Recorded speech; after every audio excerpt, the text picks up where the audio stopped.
Leur barrage républicain, c'est 40 ans de politique antisociale et raciste. C'est l'extrême droite aux portes du pouvoir en France, mais dans plusieurs pays européens. Mais on le redit, l'Union européenne, les États européens, les différents gouvernements qui se sont succédés depuis 40 ans n'ont rien à envier à l'extrême droite. L'Union européenne mène une politique raciste à l'extérieur de ses frontières. Et malheureusement, elle mène la même politique raciste à l'intérieur de ses frontières.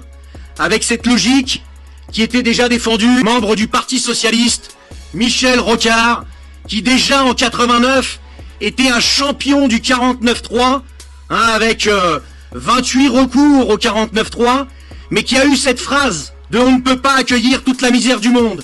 Mais en réalité, il n'avait même pas employé le terme « accueillir », mais « héberger », comme s'il était propriétaire de la terre, propriétaire de l'humanité, comme si ces bourgeois pouvaient postuler à la propriété de la terre, des peuples et de l'humanité.